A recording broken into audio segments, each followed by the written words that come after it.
Hello and welcome to this episode of Read, Play, Game, the podcast where we look at tabletop role-playing games from every side of the table. I'm Emma, and this week I will be GMing for us. I'm Anish, and I'll be playing. My name is Riddles McGiggles, and I'll be playing. My name is Margot, and I'll be playing as well. Woo, woo, woo. And Jess will not be joining us for this arc, so everybody say, we miss you, Jess. Aww. Yeah. Miss you, Jess. Keep listening, please. Please do listen. Yeah. For people tuning in for the first time, this is the first of 3 parts that make up the structure of this podcast, the read portion. We won't just be reading, though. We'll be walking through the character creation process of a TTRPG that we've selected for this arc, talking through the rules as we go. This will be followed by later episodes where we play through a brief game using these characters and then reflect on the system. Feel free to listen to whichever of these interest you, and feel free to skip whichever ones don't. This arc, we will be playing Mouseguard, which was designed by Luke Crane and David Peterson. I'm super excited that we're playing this game. This is one of the, 3 systems that I've run a long-term campaign with. So I've run D&D campaigns, Monster of the Week, and then Mouseguard. It was designed, like I said, by both Luke Crane and David Peterson. David Peterson is the creator of the award-winning Mouseguard concept and comics, as well as the illustrator. Gorgeous art, by the way. And then Luke Crane, you may recognize the name, is the RPG designer. He's known for the Burning Wheel system. I want to say up top, out the gate, I have not read the Mouseguard comics. Oh, come on. I've read... So good. I know they're good. I've read like a little bit, and they're really fun. I just, canon-wise, we're in an alternate reality. Copy. So Mouseguard enthusiasts, don't come for me when I, don't know your Blorbo. Torches and pitchforks at the ready. Yeah. We're mice, and that's what's Or in important this case, here. yes, regular forks. Ha! Stuck the landing. That's really good. So, Luke Crane, RPG designer, worked with David Peterson to build out this RPG. It was published in 2015. And then I pulled something from the main Mouseguard website, which features the Mouseguard TTRPG on it, about David Peterson and his process with designing the world. Which says, David loves animal stories and set out to make one that was as epic as the Dungeons & Dragons adventures he played when he was younger. For David, mice became a perfect representation of being an underdog, having the world stacked against you, and having enemies with all the advantages of size and might. Does this remind anyone of anything? Kind of like goblins. Right? Like, I think it reminds me of the Goblin Aaron's setup there. Yeah. Mm-hmm. Reminds me of 2015. that Chud Despero book. I love that book. I fucking love the Tale of Despero. Despero. Oh. You know it's just an insert word when I Yeah, need that a second Chud to wall. figure out. Yeah. So I'm really excited to play this game. Margo, do you want to talk about the comics at all, since I haven't read them? I will say it has been a minute since I did read them, but I remember when I was a kid, I loved reading comic books and manga. Specifically, there was a big section in my little local library that had it. And one of the books I remember liking the most was the Mouseguard one. Or I can't remember how many they had, but I remember it being very large, and the proportions were different than a lot of the other comic books, a lot thicker. The art was very specific, and I remember thinking it was pretty fascinating to see these mice be absolutely brutalized by monsters and things throughout the...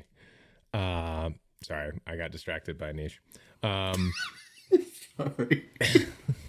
Add that to the Anish fan cam. I saw like I was like, mice get brutalized, and Anish was like, sorry. I was like, okay, like I guess no, but it was like fascinating seeing the contrast of these cute little animals being drawn in such a dark, gritty way that was beautiful, but also showed like the darkness of the world, and it was very heavy on the art. Yeah, and there was it's pretty dialogue gorgeous. and stuff, but it was one of the first things I think I ever read that was a lot more heavy on visuals to tell the story rather than dialogue and exposition. I love that. That reminded me of a little section at the beginning of it, which we haven't shared the whole PDF with all of our players. It is like a full chunky rule book.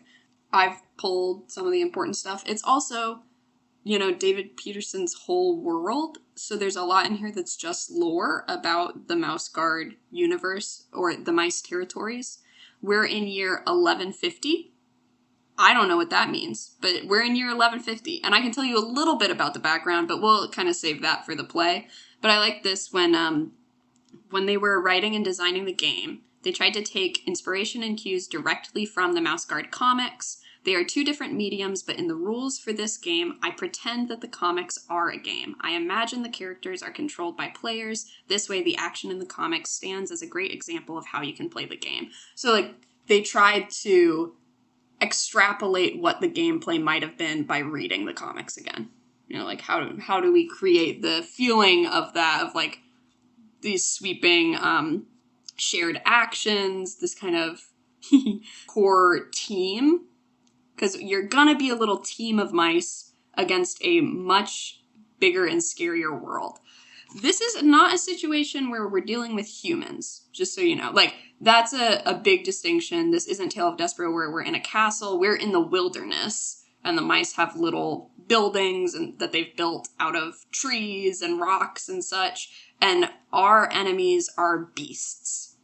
We're fighting larger animals primarily. Billionaires who force people to do competitions?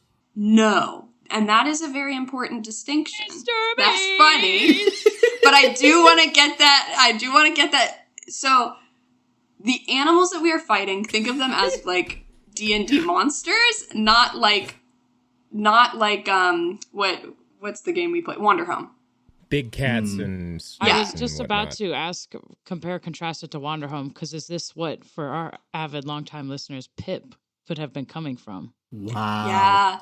Yeah. Shit. I would say the big difference here, and there's a quote, it's the biggest, it keeps getting repeated all the time. I think it is not important what you fight, but what you fight for.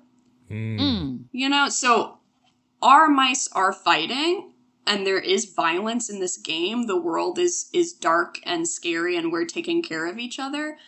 But whereas Wanderhome is all about the outcome of violence and the effect that has on people, this is we're dealing with it, and there is nobility in protecting the other mice.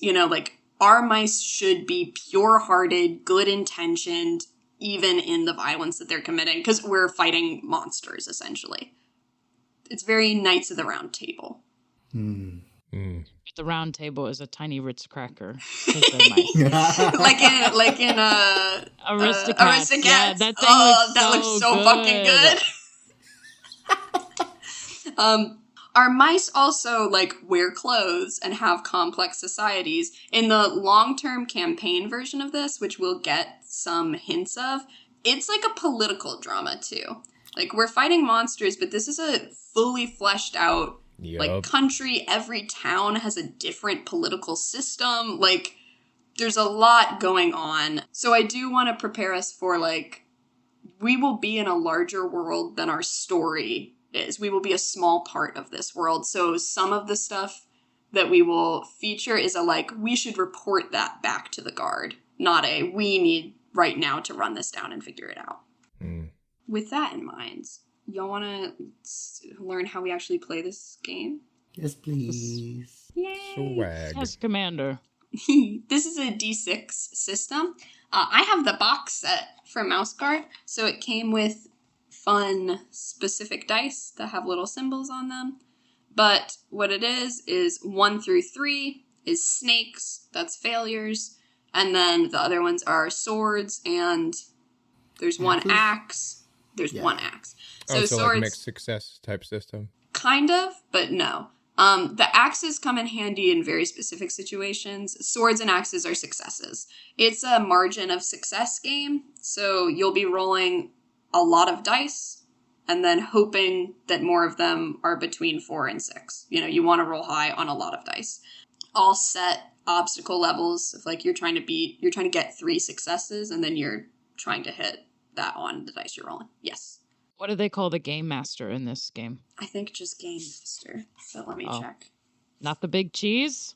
Oh shit, we can call it the big cheese. Big cheese, the guard master. It's There's big a lot cheese. Yeah, they've just referred to it as the GM. All right. Hey Siri, play Mr. Bombastic. Okay. Oh wait, fuck. Did you? Copyright infringement. So, do we have D6s? Do we need to grab D6s? We can also do that before we play. And you'll need quite a few of them at times. I'll say that. This is one where you can stack on a lot of shit. We are also a team. We are working together. Teamwork is always encouraged. So if you are helping, you just have to describe how you're helping, and the person has to say that sounds good. And then you roll an additional dice. So if I'm helping Anish out, I would roll that dice so then I know if I was actually helpful, is the point. Like, it's not one big pool. It's like, am I actually helping in this situation? Any questions about that? It's pretty straightforward, similar to other D6 games. Slay. Game flow is broken up into 2 major sections. They call it a GM's turn and then a player's turn. This is pretty much like many games where it's like gameplay and then downtime. You know, in the GM's turn, classic, I'm describing your situation, you're rolling checks, you're facing obstacles, we might get into a combat or conflict situation, and that has special rules that I'll get into very soon. But most of it will be super familiar. I'll set obstacle levels, you'll work against them.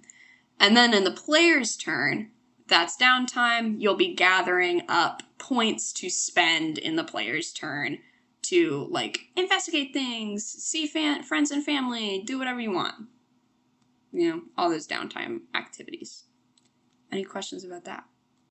Do you think for a typical one-shot session, or for our purposes, it's going to be one kind of play and then one kind of rest, or do they happen more frequently? Or it will be one play, one rest. Yeah, each session you start with the GM's turn, you end with the player's turn. There's also yeah, That's it doesn't go back. Good question. There are also at the end of each session like some questions that we'll ask that are basically like give kudos to your other players, and I think that's cute. Always cute. Yeah, I would say what they are up top. I don't know if y'all want to get competitive with it. There's a like reward for being the most in character. There's a reward for being the MVP. And then I think there's a reward for, like, what is it? There's one more. They're all cute. And like, how do I win everything? How do I be most in character? You can only get one. Is part of it. Okay. So you have to divvy it up. We all can, right. You have to divvy it up between the 3 of you. All right, can we all 3 make an oath right now? If we didn't earn it, we don't get it. Because you cannot give it to anyone. No consolation prizes. If you're like, all of y'all weren't role-playing very well, nobody would get that one. Very un-you, Anish. I think we bring it this episode. This is actually great incentive to try to not mention Twitter while in a game. So. I heard a tweet on the trees. A little birdie told me. You shouldn't have said that. You should not have said that. You should not have said that. Okay. We awesome. were screaming. Good to know what we're finding. Yeah. Conflict. The conflict mechanics of this game are why I wanted to play it on the podcast. It was so fun in a long-term campaign, and I'm really excited to share it with y'all and with our listeners, because it's different than really any type of combat system that I've done before. What will happen when we get into combat or conflict? Because it doesn't have to be physical. They have different conflict types. First thing we do is determine what type of conflict we're in. the options they give are like argument, chase, fight, fighting an animal specifically, a journey, a negotiation. Like, it can be social, it can be physical, determined up top, and that tells you, like, basically what skills you're using within it. And then you go into, like, a true players are a team against the GM. I will be trying to kill you. You will be trying to kill me or win out against me. Like, we are not holding back on that. Somebody starts a debate with you and you stab them. So that is right. Like, it's not always that you're fighting to the death, but you are always, like, we are fighting. Yeah. It's similar to, like, a rock, paper, scissors situation where there are 4 different actions that you can take during a conflict. You can attack, you can defend, you can maneuver, or you can feint. So feint spelled F-E-I-N-T, like a fake. Right. Which, I forgot to say, when you start a combat or a conflict, you ask them some questions that determine your starting disposition, which is just your health. It's like your shared health. The enemy will also have a health. So if you're attacking, you're attempting to do damage, to reduce the enemy disposition. If you are defending, you can increase your own team's disposition. So it's both like defending against any attacks and you can heal. Maneuvering puts your team in a better position, and then a feint is like a sneak attack. So each round of conflict, I will take my headphones off and I will pick 3 actions that the enemy will take. Similarly, the reason I'm taking my headphones off is you 3 will determine 3 actions that you want your group to take. You can figure out who's leading each action. One person can lead all 3 of the actions. You're working as a team. I'd suggest, like, splitting it up just because that's fun, and, like, you could each be in charge of one action. But you're determining whether you want to attack, like, defend, have what options you want on your table. And then, at the same time, I will play my first action, and y'all will play your first action.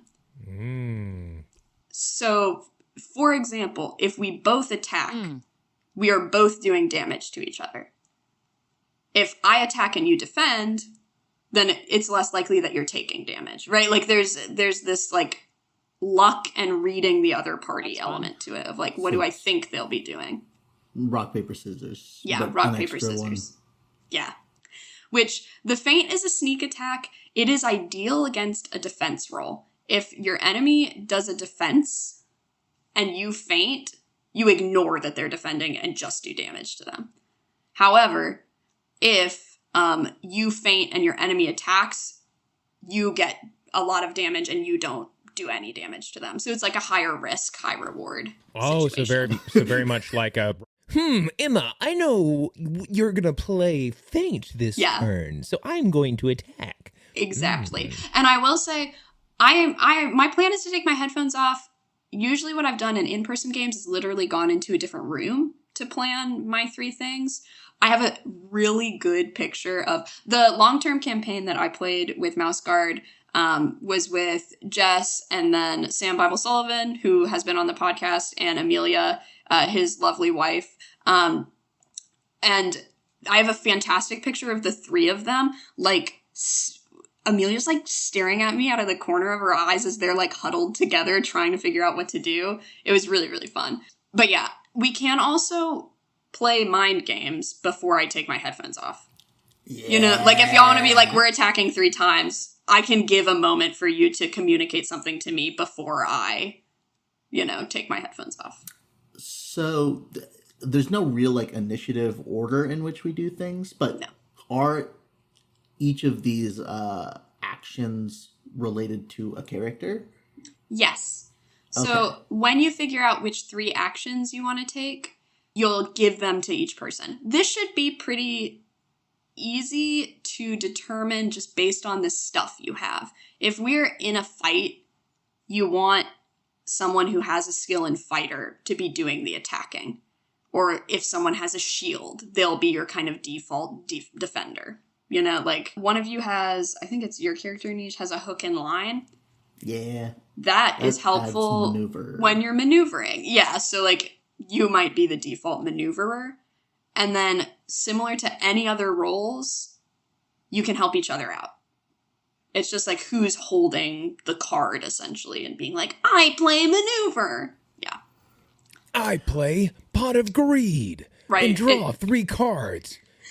It's pretty sick. I also wanted to, I think those are very obvious in terms of a physical altercation, like a true combat. They're a little less obvious in a more like social situation. So I wanted to use an example from my home game as to how those could play out. The characters in the home game were stuck trying to convince a town that they needed to band together and face a threat, while the governor of the town was saying, like, we all should stay home and let the guard take care of this, right? And so it was like a public debate. It was escalated to a conflict level. Attacking was them, like, telling the guard he didn't care about the good of his people. Defend would be, like, defending their own honor, showing evidence that they mean well to the town, like that kind of thing. Maneuver would be trying to get him to, like, admit something, or, like, didn't you say yesterday that, like, you actually noticed that the gate was down? And then the feint sneak attack, Anish, you had a fun idea for what that could be. Yeah. So in a debate, that'd be like saying, you're acting like a real mind goblin right now. What's a mind goblin? Mind goblin these nuts. Cut that out. No, that's a feint. That's a feint in a social situation. It doesn't have to be that. And I definitely took damage. So people are taking damage, you're taking damage. At the end of those 3 actions, if I don't endorse this, listeners. You've had a couple Hawk Tuah strikes against you, so... Oh, yeah, I cut all of that out. In the... Right, exactly. No one knows! This is a load-bearing mind goblin jokes. A load-bearing? It is. Ayo. Pause. Hey, shit. That out as well. That's pretty good. Okay. At the end of those 3 actions, if there's still health left, we play another round. Conflict ends immediately once someone's disposition is reduced to 0. So we could be in, like, the first action of the second round, and that could be the end. They're dying in this game? Or yes. Is it like we pass out? Oh, there is. Disposition reducing to 0 doesn't mean you die, but it can mean you die. It depends on what type of conflict you're in. It depends on what the stakes are, you know? Wow. Like, you're not going to die by having your disposition reduced to 0 during a debate. It just means the crowd doesn't agree with you. You might die if you have your disposition reduced to 0 when there's an owl circling overhead. Mm-hmm. Fair enough. Yeah. A quick question. Mm-hmm. We just happen to have 3 people, but if we had more players, we'd still, as a group, still have 3 actions, right? That is true. And you just pick who's leading them. So that's why, like, it could be one person leading all 3 of the actions. Oh. Yeah, which could be sick. Yeah. That is allowed. Feint attack. Feint Yeah. attack. I also... This is my understanding of the rules as they are designed. In my home game, we found it to be too lethal. So we did it, and it still was high danger, but we did it as I would play my card, and then they would pick which 3 of their prepared actions they were playing. We don't do that today. Which I will say I used to my benefit and made them play feints against my action. Like, I would, like, it would be like you're left with your last card and I'm attacking you and you only have a feint left. Fuck you. That's dead. sick. I love, I mean, I think one of my favorite gambling concept is limited rock, paper, scissors. So like that kind of thing, because then you can use the knowledge of how many, that's so sick. It's very fun. My favorite gambling concept is making it big, striking, getting money. But okay. I should buy a lotto ticket. You should. I'm not going to get into the full setup of combat. Know that we'll go over some questions when conflict starts. Like, Perfect. We see how aligned we are and stuff. Any questions about general gameplay like that? Of, like, usually we're just rolling normal. And then when we get into conflict, we do like a mini game. Yeah, makes sense, I think. Slay. I see. Thoughts? So there is a good chance, because it's a high lethality game, that one of us is just dead. Or all About of us. time. It is I'm ready for a character death. It's a very dangerous game. Often, a physical altercation will end with a death. It is worse for y'all if your disposition is low when you win. You know, like, you want to keep your disposition high during conflict. The more damage you take, the worse it is for you, even if you win the conflict. In the home game again, there were deaths, but it was more often a failure to save an NPC than character deaths. Because that's what, like, we'll set our goals at the top of the conflict, and that's what comes into, like, play of if you win or you lose. So if your goal is protect this town, and you fail, you might not die. But the outcome is bad. You know? That's why in character creation, they asked us to make all these people we care about? Yes. No. Wow. Dope. Fuck. Yes. I will say... You're sneaky. Well, everyone I care about is because you dead. do, like, gentle parenting, but then... It's like gentle parenting around, like, man-made horrors that I can barely comprehend. It's like, so just so you know, if you do this... it will yeah, pre-plan, and you've that already twin thought sister 3 steps you have? ahead. Yeah. I will say too, like, the comics are described as being for all ages. The game can be played at a varying degree of grittiness. Who's gonna hit it? Anybody? Okay, no. Varying degree of grittiness and, like, tone. We had previously discussed a pretty dark tone for this. I wanted to check if that is still the case. I think so, because after this is going to be coming on the heels of Scene Thieves. Yeah, so light into Dark meaning like a Yeah. hawk, like, ransacks a town. Like, there's like, it's a dangerous world. I will say the obstacles that you'll be facing overall include weather, wilderness, animals, and other mice. So other mice can be evil, they can be obstacles. You three should be good. You know, like, you Really are good good mice. You are trying to do good. So, what if in trying to do good, we do bad? That's a great Sort of a question. moral question. And this game attempts to play really heavily with those moral questions. We prepped some character concepts ahead of time. There's a couple things that I left off of that because I wanted us to talk about it in general, and that includes your character's instincts and goals. So you will have an instinct. The instinct should, in your mind, be something like pretty good, but ideally you'll be placed into situations where you will either have to fight that instinct to do the right thing, or like that instinct will get you into trouble. Let's go into our general character concepts, and then we'll go through the shared things I wanted to get together. Your characters, as you built them, you are gaining skills from how long you've been in the Mouseguard, where you're from, previous experience. All of our mice that are in the Mouseguard had to study under an artisan. And then you're also trained by someone in the Mouseguard. So, like, that's how you gain your skills. Who wants to go first with just sharing what skills you have and where you're from? Yes. Sparks, would you be able to go after Anish, and then we could do, like, age order kind of? That's a great idea, because then that you have a question that, Age order? What do you mean by age order? I mean, I'm fine going after Anish. I'm just curious. What do you mean by age order? Fen is a tender paw. Yes. Oh, that's right. Okay, shall I introduce my character concept? Yes, please.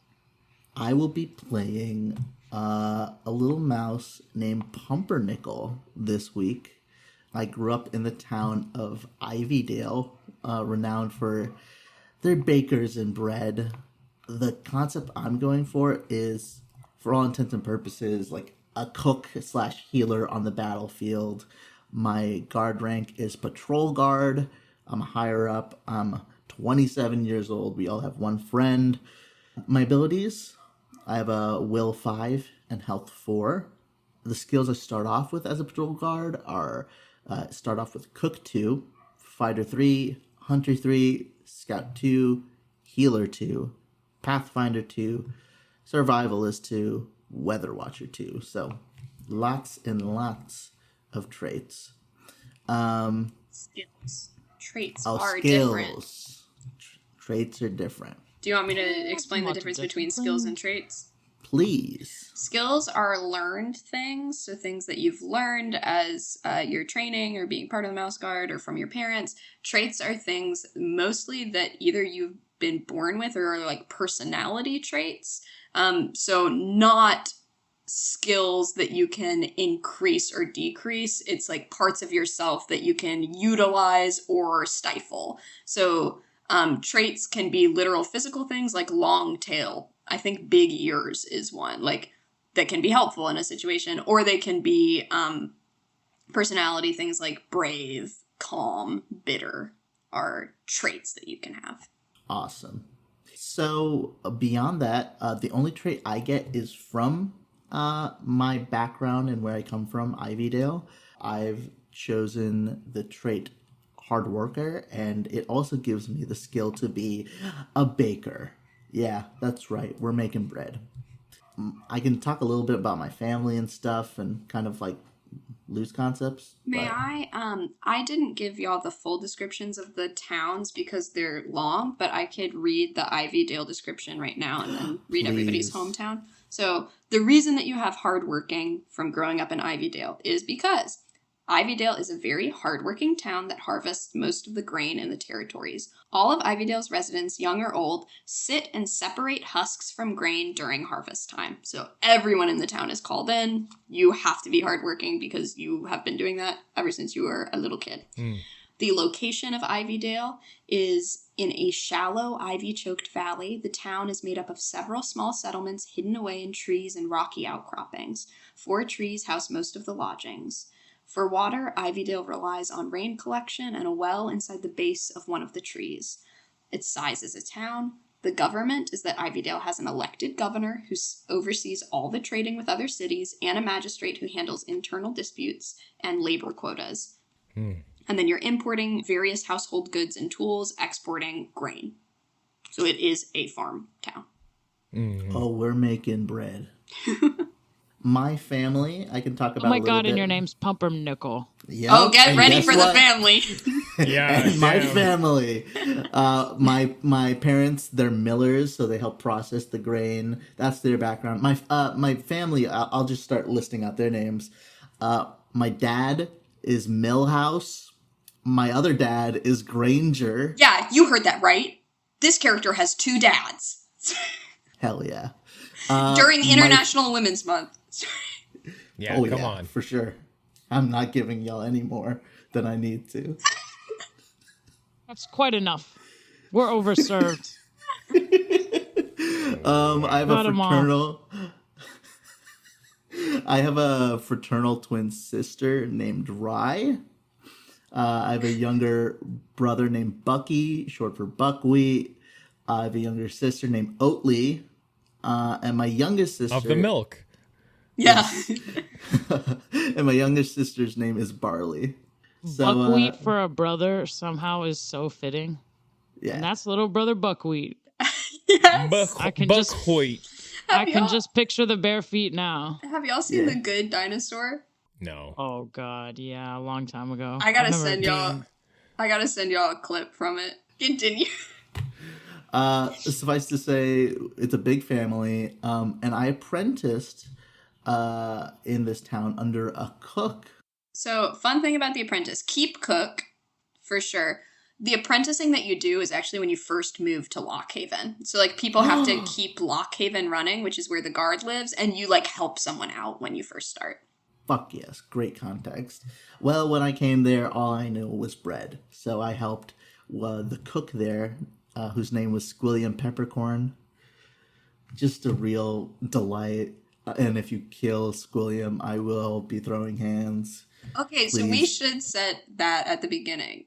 Are we joking when we say that? Are we serious when we say No, that? you can threaten any Okay. single one of my loved ones. Okay. Sorry, and pumpernickel pronouns. All right. Yeah. And which you're the oldest, or I am the oldest with my twin sister.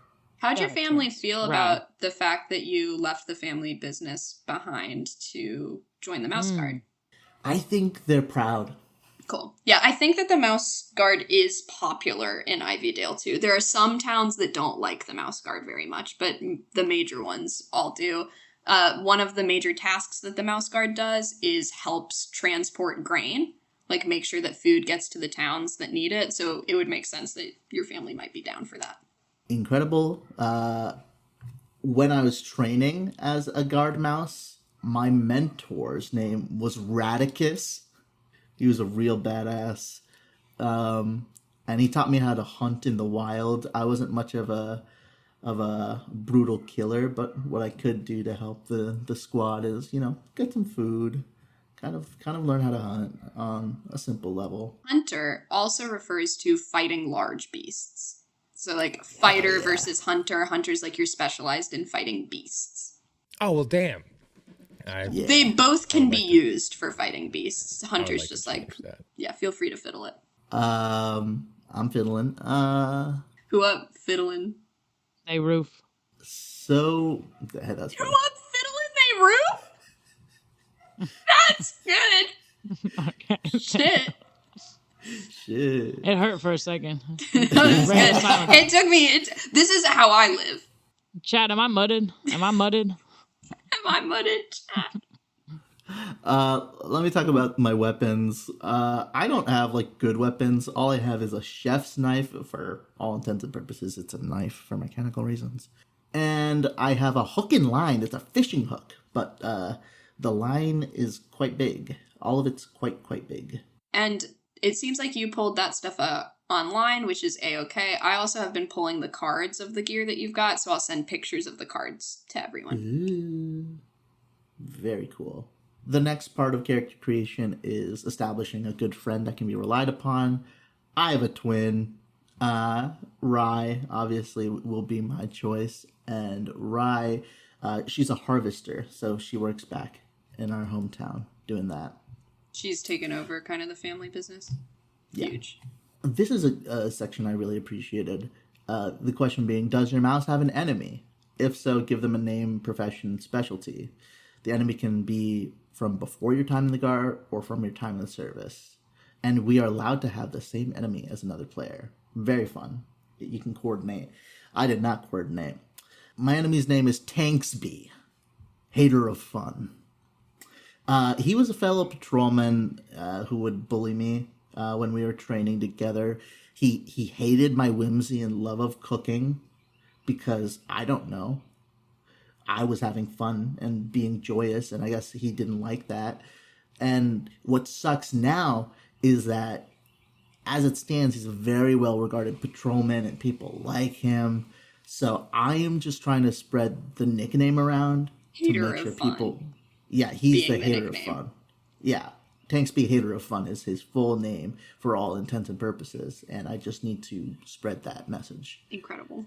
And last on this list, what seems to be very important for the Mouseguard is their cloak colors. It reads, on the day you were formally inducted to the Guard, your mentor gave you a cloak.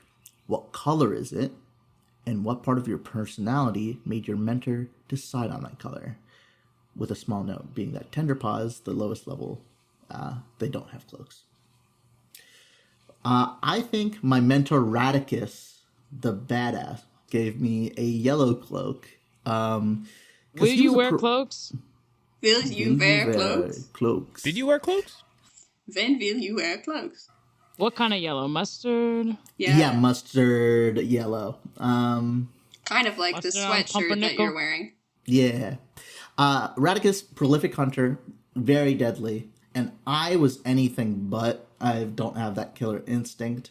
I have a joy for a life, and I love the simple things.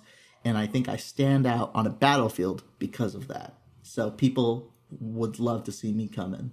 Okay, so the things that you still need to add to your character sheet are those skills from just your rank If you already have any of those skills, just add 1. Nice. If you do not have those skills already, then start at 2. I think exception to that is if you have fighter or hunter, add 2 because they wanted you to start at 3 for them. Does that make sense? Okay, yeah, sure. Okay. I'm gonna work on that. Slay. And then there's a couple more things that we'll get, but we'll get it all as a group at the end. Don't worry about it yet. Go ahead, Margot. Share with us your concept. All right. So my name is Petal. I am the patrol leader, and I am 30 years old. Slay. My trait is... Sorry, in relation to Pumpernickel, how old is that? About 3 years older than me. Which I see, you're 27. I will say We all got... Is 30 too young? I could be older. I could be 35. 30 is fine.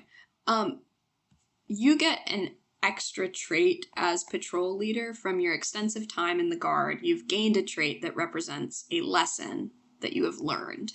In my time as a Guard patrol leader and all of the things that I have learned, I have gained the trait of Scarred. I have a massive fang embedded in my chest. Slay.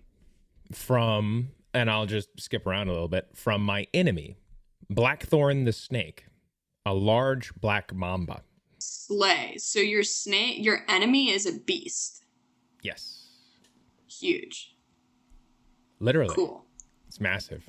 Yes. Actually, okay, if I had the fang of a black mamba in me, I would be dead.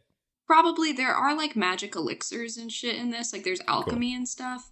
Okay. So it could have been that you had an immediate like antidote on you Slay. when it happened. But maybe I'll it's go like with you that. can't remove the fang or the poison will open back up. Great. I love that. Perfect. Awesome. So that is my trait that I've gained from being on the Guard for many years. And for my background skills as a Guard leader, I only pick 1, and I picked... Here's the thing. I picked fighter, but I think I should pick hunter. Although, what were you going to say, Emma? Question. Yar, hit me. For the use of the story that I know I've built out, Mhm. Black Mamba's a pretty exciting name. How do you feel about the snake being a cottonmouth? Yeah, I just threw in it because I put the name Blackthorn, which I think is a really pretty fun slay. name. Blackthorn's But good. I like Cottonmouth, honestly. I was debating between like Copperhead, Cottonmouth, and then I was like, oh, Blackthorn, Black Mamba. Cottonmouth. Let's do cottonmouth. Cottonmouth's good for me. I always got scared of those shits when I was walking through the swamp as a kid. Slay.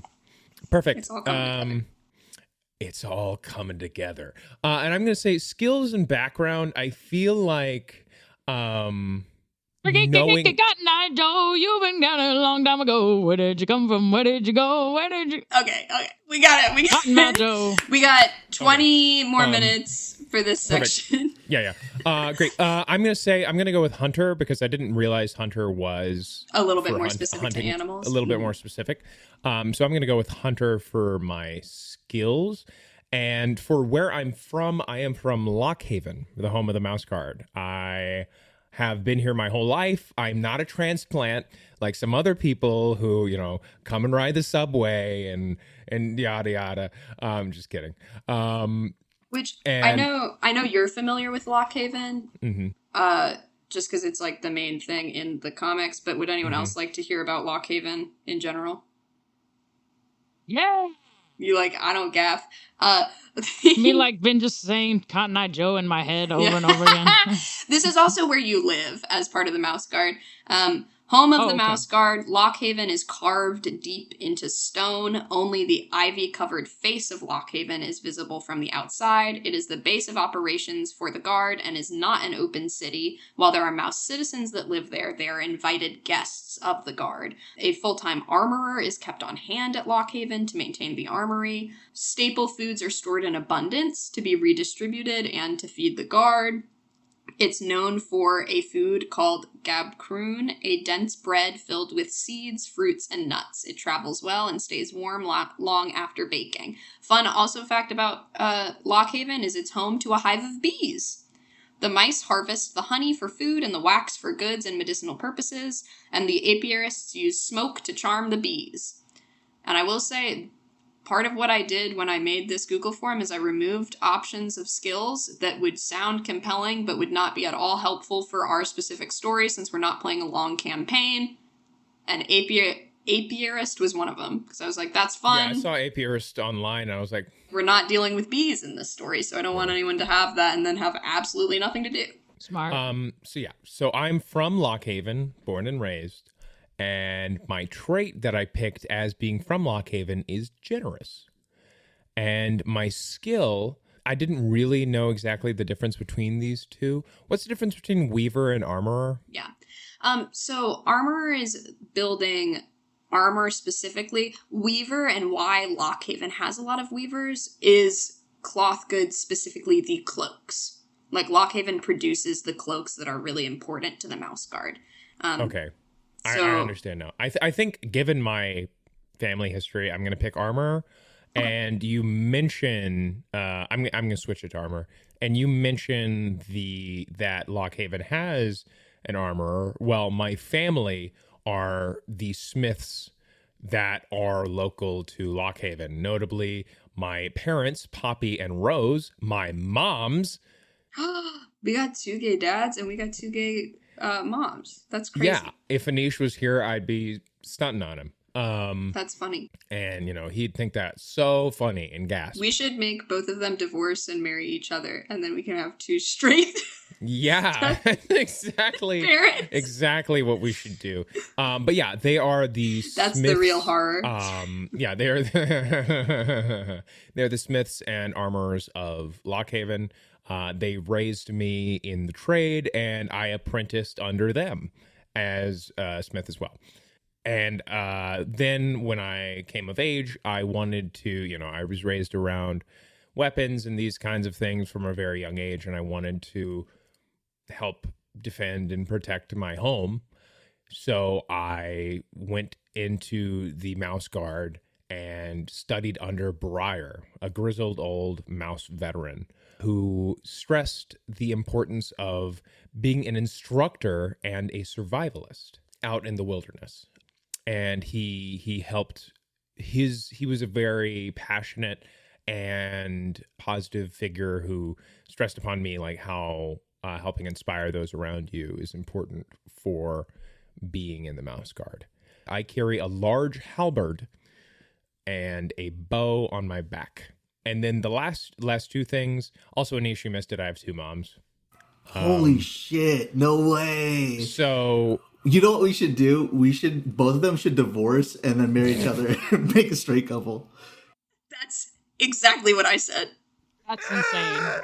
Are you fucking with us? Real horror. Did you hear that? Yeah. Okay. Okay.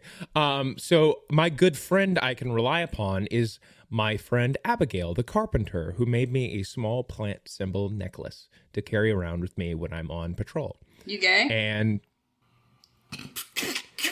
maybe. Okay. I mean, who knows? I have a fair maiden back home, and my cloak color is pastel blue. Nice. Which my parents made it for me to symbolize my hope and optimism like the skies.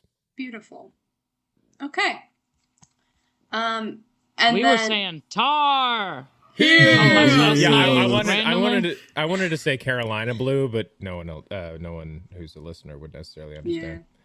Yeah. And when you're filling out your character sheet, there's the section for traits and skills. As you place skills, they start at 2, and then if you have any like duplicates, just add 1 to that too. Okay, take us away with our last little mouse. Alrighty, everyone. So today I'll be playing Fen Chatterfield. It's interesting coming off the heels of Petal because it sounds like we have a lot of maybe the same background and equipment. So one of the things I need to do is name what's the exact wording? A mentor. Like a mentor. Yes. So maybe I can just follow behind as your mentor. Smart. I am from I'm picturing it as kind of like a marketplace city, which is called Barkstone. Barkstone. Which, actually, Barkstone is a working class town. In addition to the shops and trade mice, there is an inn for travelers, a bar for locals, a well-maintained archive of written records, and quite a few harvesters. Located on the west side of the territories, at one time a few other cities were between Barkstone and Darkheather. Now that those cities have fallen, Barkstone's surroundings are more at risk of predatory attack than before. The gates are in a locust tree, and a path wends through a hollow between the rock and the tree. Barkstone is built into a tree, and then there's a rock wedged, and that's why it's called Barkstone. God, that's gorgeous. Nice. The art's so good. Government it's led by a mayor, elected by artisans. Commerce is conducted mainly through bartering goods and services. So Fen is coming out as the Tenderpaw, which is a fresh recruit. It looks like the starting age is suggested to be like 14 to 17. Yeah, how old And then are you? I know, I don't know. Too old to be playing this character. So No! Bruh, come on. We're all kids at heart. So I don't know. I don't know. Something like, here's what I'm picturing. I'm picturing it because we're in kind of like a hostile world, like Attack on Titan, and I kind of want to be the Eren Yeager coming up like untrained, but has that fiery determination, which I'm gonna destroy the world. jealous to say that would put Petal as Levi, especially if you've got like all, some battle wounds. I know. It brings me no pleasure. What does that make me? I don't know. I was thinking You're Erwin? Petra. Oh, Petra. Fucking. Oh God, what is her name? Anji? Sasha. You're Sasha. Well, how old are you? Pumpernickel? You're like an established. 27. Yeah, so I would maybe say more like Hanji You're like or something, old because you're and a unk. leader. But Sasha is the one who's Petal obsessed is with the food. leader. Petal's a leader. I'm the leader. Oh. That makes a lot more sense. Okay, that's good to know. Anyway, so a picture. All that to say, picture like maybe like, I don't know, 15, like young and scrappy, which means as skills, I get Pathfinder 2, Scout 2, and Laborer 2. And then I get a trait, which I went for Defender, which I think somebody else did too. And then skills and background. So here's where it gets crazier. I'm choosing Fighter, and then I had also chosen Armorer. However, my family does glassworking, so it's more decorative pieces of armor that are like very kind of shiny and, not meant for battle. It's meant for display. And I think growing up, seeing all those, Barkstone, you gain the trait Steady Paw. Yes, you have the trait Steady Paw, which means you stay calm under pressure, / literally if you have to like grab something, your hands are steady. What else is there to say about Fen? He grew up with his best friend named Daisy Hummel, but who is a boy named Daisy. And Daisy's kind of the like sneaking stealth one, and I have like a sling and a bow, which is also why I think I'd be a good apprentice under Petal, is because we both have bows. And so I would be kind of looking for target practice while Daisy would be kind of like hiding and sneaking, and it would be like, can I identify him? Mom, Sandra, has passed, Sandra Chatterfield, but Harold, my father, is living. And who, I will say, when you filled out the form, you said Papa and Mama. I did. Which I enjoyed. I think it was Papa and like Mum. Mum. Yes. The Papa name of the mouse Mum. I studied under, I had made up Clove Brimstone, but I don't know if that should just become Petal or... No, so the mouse you studied under as an armorer, that was when you first moved to Lockhaven. You learned these armory skills. Your mentor is now that you're training with the guard. It will be Petal. Okay. So that works. And as a young, scrappy mouse, I know I don't have a cloak yet. Yeah. So it really could What be color any would you color. want it to be? Oh, I mean, what's wrong with the forest green? Beautiful. Nothing, Okay. A couple other things that we need to add to our character sheets now that we're all together. Each player has to have a unique specialty. So you're going to gain one more skill. This can bump up a skill, or it can be a new skill. And your options are Fighter, healer, hunter, instructor, pathfinder, scout, survivalist, and weather watcher, which I believe are just the skills that are named on the character sheet, like not the write-in ones. So we have to pick which ones we want to be specialties. Does anyone have a strong thought before we... Yeah. It's like healer. Oh, wait, I'm so sorry. It's each player except for Tender Paws. Oh, okay, you sure? Yeah, each player. Yeah, I guess I'll take healer. Well, you like bake and shit and make like healing stuff, don't you? I currently have a 4 in healer, so I don't know what that'd bring me up to. Yeah, 5. It would bring you up to 5, and underline your choice as well. This isn't the amount of dice we roll, right? This is the amount of dice you roll. I feel like maybe I should spread that out. No. Shit. Min-max. Somebody's dog is going crazy. My fault. No, I think it's... No, it's my. It's us. Oh, shit. It's us. Okay. Why can't we hear it on yours, Emma? I don't know. wonder. I'm in a not better right next place, to, I I'm guess. right next to the fucking window. Okay. Petal, what do you think your specialty is? Sorry, I've been filling out my like actual skills. Not healer. No, especially not because Pumpernickel is the healer, so that's not even I'm gonna say an option. hunter. That makes sense. You've really honed that. Yeah. Okay. Oh, and then quick question again. Sorry. So that adds a 1. If you already have hunter, you just add 1 to it. Mm-hmm. So okay. So when you and then picking the trait at the beginning, that added 2. Yes. Okay. Yeah. When you first gain a skill, you start with 2, and then any other training you have on it is just add 1 every time. Okay. Then you got your will and your health from your guard rank. So reiterating that, Fen, your will is a level 2, your health is 6. Patrol leader, will 6, health 3. Patrol guard, will 5, health 4. That's very important because anytime you don't have a skill, if you are trying to do something that you don't know how to do, you can roll using your will and health instead. When that happens, if it's like a fighting thing, it's usually health. If it's a mental thing, it's usually will. And you cut it in half and roll that. Mm-hmm. Did everyone hear that? Did that make sense? I don't think that makes sense to me. Cool. So let's say you're in a situation where you are pathfinding. Like, that's what you need to do. None of y'all have Pathfinder. I do. Oh, well, pick something you don't have. All right. I do as well, I think. Shit. As Tender Pop. I think it's like as a Do y'all have younger kid, Scout? maybe. I do. Fuck. I don't have instructor. Weather Watcher. I don't think anyone has Weather Watcher. Okay, let's say you're trying to watch the weather. Which Weather Watcher would be great if you're used to fields and like, oh no, it's going to be big rain for the harvest. Yeah. Act. So, Weather Watcher, nobody has it. You would use your will instead. This is called beginner's luck. So you're rolling using your will. If you have any traits or like items that would help you, you'd add that, and then you'd cut it in half. So when you roll Pumpernickel, your will is a 5. If you're trying to roll something you don't have using your will, you would be rolling 3 dice.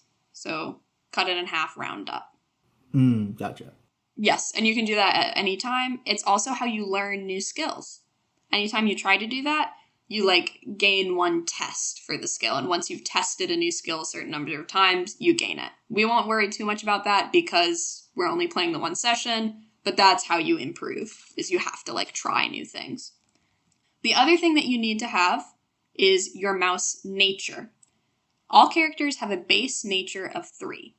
You can also roll using your nature at any point of time for any skill, but it doesn't help you learn. So that's like the main difference. Rolling the will and health will help you learn, nature doesn't. This should be on your character sheet. Up at the very, very top left, it says mouse nature. And that's a resource we consume? Kind of.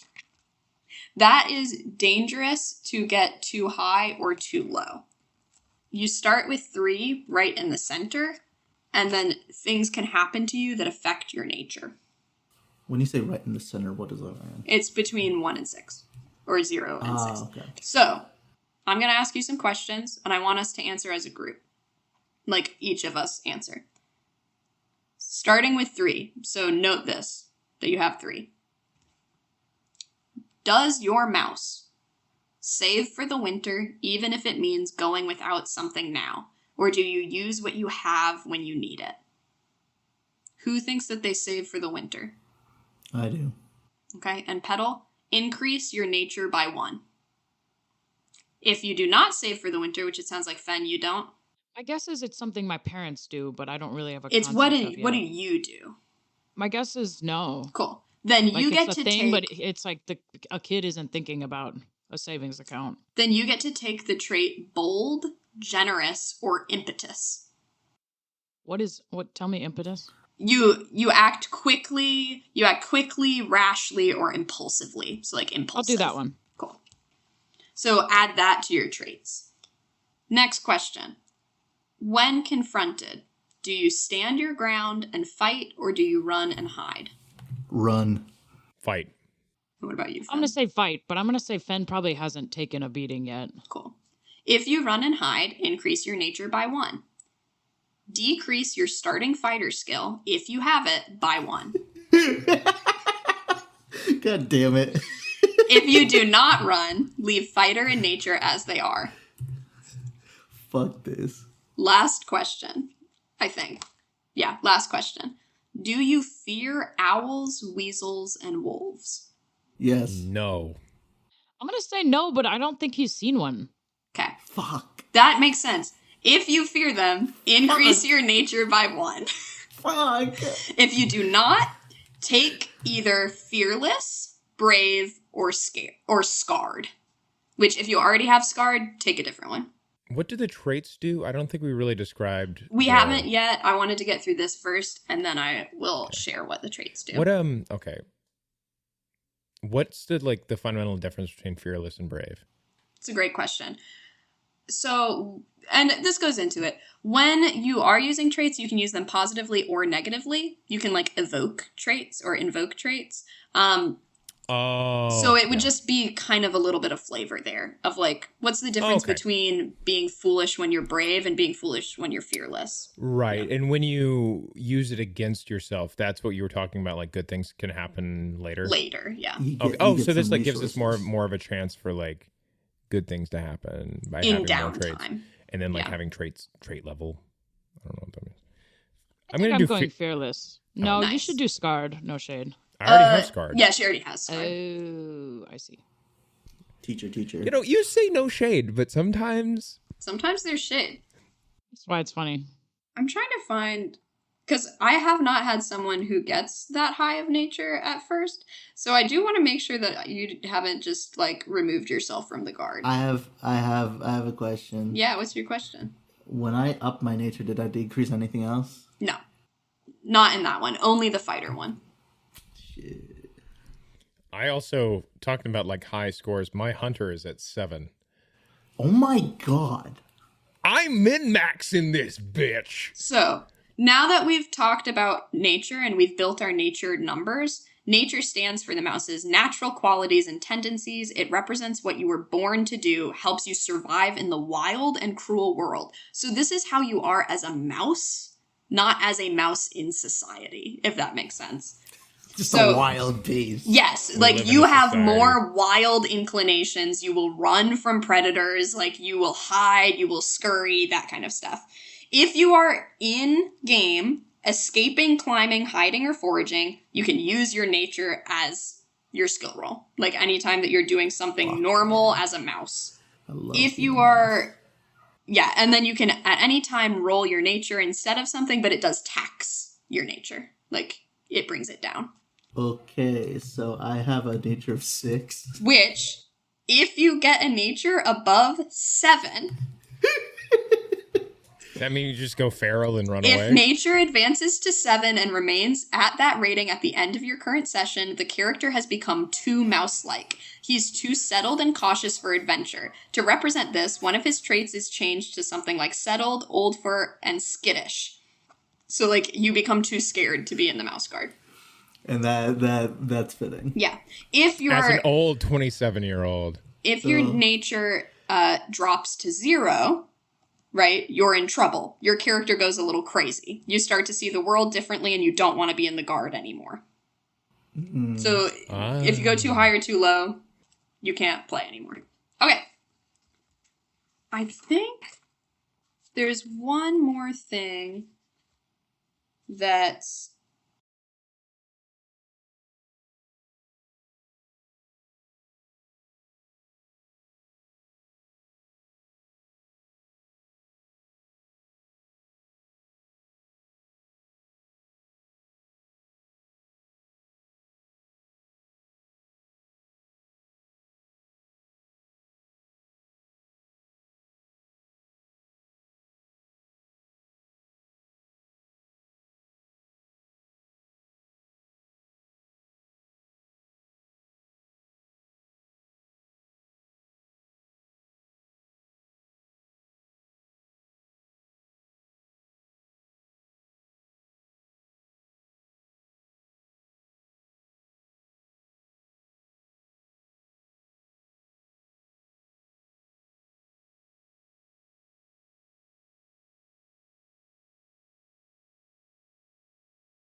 I wanted to go over with y'all, which we don't have to say right now. We can say at the top of the play session.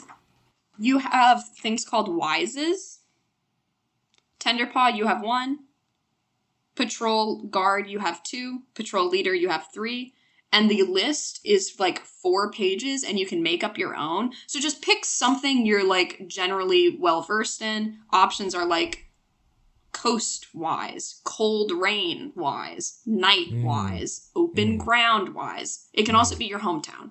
So again, Fen will just get 1 thing that you know stuff about. Pumpernickel, you'll get 2. Petal, you'll get 3. Take some time while we break in between and figure that out. And then it can be anything. Could be anything, because they say you can make your own. Yeah. I'm going to say snake, because I feel like... Slay. And things that I didn't want to add to the thing because there's no choices involved. You have resources based on your pay. So Tenderpaw, your resource level is 1. Patrol Guard, your resource level is 3. Patrol Leader, your resource level is 4. And you also have your connections with the general social circles. So that's the circles rating. Tenderpaws start with 1. Patrol Guards and Patrol Leaders start with 3. So you've been around the block, you know people. Okay. The Mouseguard's something that almost anyone is eligible for. It's just like, where are you gonna... Oh, is it a little more prestigious? It's more that it's prestigious and you have a lot of training. So I think anyone's eligible to try, but it's like hard. Gotcha. So you've already made it through the first like couple levels of it, right? Like you have already done your artisan. Like before you're even handed a weapon, you have to learn a trade. So a lot of people drop off at that point. Okay. Cool. And then I wanted to say how we use traits. Because now you have all of your traits. You can either use them against yourself, get penalized in the moment, and it helps you in the player's turn and downtime. Or once per session, you can use it as a boon. It will give you 1 extra die. You can do both of those things. Once per session. Once per session. Mm-hmm. Okay. And that should be on the character sheet. It has the traits, and then it has used for and used against. You can use it against many, many times. You can only use it for you once. And that's used against an enemy or No, used against yourself. Can you give me an example of why I would do that? Yes. So when you use it against yourself, you would fill in that little circle. And then when we get into the downtime, those circles are what will give you the opportunity to do more stuff. You'll get more control of downtime. Give me like an in-game scenario in which I'm trying to go against myself. Yeah. What's your trait? Yeah, what's your trait? You've got, let's say, fearless. Yeah. So we're fighting an enemy. Or how about this? You're climbing up a tree and then you see somebody stuck in the brush below. The fall would be dangerous, but you're fearless. So you're like, I'd probably just jump. I'm going to evoke this. I'm putting myself in danger here. I'm going to give myself -1 to this roll to stay safe because I'm fearless and I'm not thinking about it. And you'd note that. And it's just you're giving me complications, so I give you a gift back at the end in the downtime. Whereas you could invoke Fearless to attack a big monster even better, because that's just the way that would be using it for. Yeah. Yes. Okay. All right. Yeah. It is not helpful to use it against yourself in the moment. It's saving up for later. Okay. Yeah. Hell yeah. All right. Okay. So it's like using it to level up. Not to level up necessarily. It's you get to do stuff in downtime. Literally actions to take. Okay. It's your action. Everybody gets one action in downtime, and any time that you've used a trait against yourself, you get a second action. Gabby. Okay. There's a lot. Most of it will be rolling skills. Your wises can be used whenever you roll skills. There's no limit. So anytime you're wise as to something, you add a die. Oh. Cool. We'll talk about instincts and goals because they are also important for the specific task that you're facing. Instinct. An instinct in this game is a habit or reaction. It's something that the character always does. If someone were describing your character, they'd probably mention this about him. The example is never delay when on a mission. So, again, it should be good. It shouldn't be like, I like to punch people. Or like, I have an instinct for immediate violence. But it could be like, strike first while the enemy is near. Like, that would be the kind of tone of, I have an instinct for violence. I'll go never abandon a fellow Mouseguard. Never abandon a fellow Mouseguard. I was literally about to say the same thing. Aw. You could have a similar instinct. Well, see, your instinct is to run, though, so... My thing is more like never leave a friend behind. Never leave a friend behind. Okay. Mine is stand behind me, I'll defend you. Stand beside me, I'll fight with you. Stand in front of me, I'll destroy you. That's really good. That's really good. Okay. And then Petal, what about you? We're just coming with this. Whoa, no one deserves to die, but everyone must eat. Is that your moral? That's your belief? Wow. That's my belief. Do you want me to read the belief description too? Sure. An ethical or moral statement that encompasses how the character views your world. It is also a way for the player to explore part of the Mouseguard world. So, in the very first issue of the comic, Kenzie tells Liam his belief, taken from one of the guard's mottos, "It matters not what you fight, but what you fight for." This statement informs all of Kenzie's decisions. So that's the one I said earlier. So no one deserves to die, but everyone must eat. So, like, if someone's trying to eat you, that's good. I like that. Okay, back to Petal. Instincts and beliefs. Fuck. Instinct. That is an instinct. Scoundrel mouse. Instinct. Playing an instinct. Trust my instincts. The hardest part about this, listeners, is by the time these episodes air, the references are already so dated in terms of internet culture. Did you hear that Will Smith slapped? Wow. Okay. I'm trying to think of how best to say it. The best iron must be tempered. Like forged in flame, you know how it's like the best steel has to be, like how like with a katana they have to forge it over and over and over and over and over and over again. So like adversity breeds Yeah. Cool. And that's an instinct? Yeah, I was trying to how to phrase that as an instinct. Yeah. Does that, since instinct's throwing, actionable, is it, not shying myself, away from? Yeah. Bowling,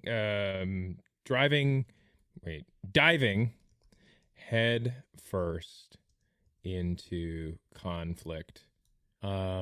Belief. Life is worth living, but not every life has worth. Oh my god. Okay. Well, Cool. is that good? That's awesome. That fucking rocks. Yeah. So, and interpreting that as like, I'm not like mean and jaded. It's just more like, Yeah. Like those. Yeah. I will defend and the people who try to harm those who I care about die. Yeah. Also, for our listeners, this is a game that is around animals and animal conflict. There will be animal deaths in this game. The thought process for the animals that we are dealing with, we are the Mouseguard. We are tiny mice against big animals that want to eat us. It is very beast situation. Like, very monster trying to attack you. I'm not gonna pull a 180 where all of a sudden that snake that was trying to kill you, Petal, was actually trying to protect it. It's like, fuck them. I think we gotta kill this guy, Steven. yeah, I think we gotta kill this. I think we gotta kill these monsters sometimes, you know, like, and oftentimes you'll be not trying to kill something, but trying to, like, get away from it, deter it, like, buy time. That's part of when we're in conflict. We'll set those goals at the beginning. Quick final question before we break. For a break. So our skills. So like for Hunter, I have 7. I add 7 to what I roll 7 die. Okay. It's a number of dice you're rolling. I see. Damn. Yeah.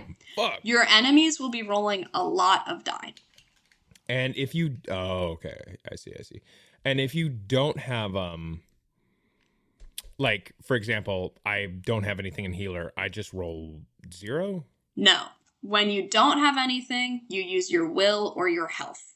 And that's how you learn new skills. You cut that number in half, and that's the number of dice you roll. It's called beginner's luck.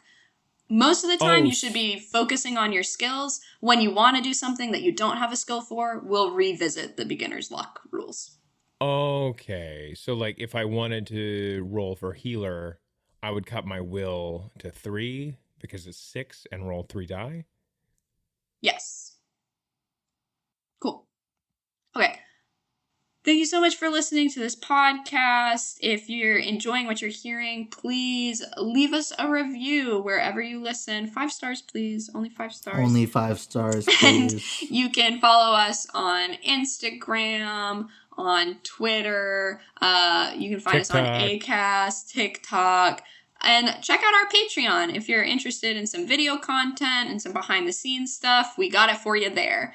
You can find all this at our link tree, which is readplaygamepod. Sounds right. Link tree. It's the link tree. tr.ee. Yeah, that's what I thought. Link tr.ee. So that's readplaygamepod. Link. No. Link. Find and our you can link find tree. that on the fancy little website that Riddle's made. Oh my God! Nobody click on that. Nobody click on the Neo Cities. So, listeners, if you are hungry in between our episodes, go check out our Patreon because there's a delicious piece of cheese there. Pay no attention to the stick with a string and a box overhead. Mm-hmm. Just pay attention to that delicious cheese and get into the Patreon. The cheese smells so fucking good. That's what I'm saying. Okay, thank you all, and we'll see you next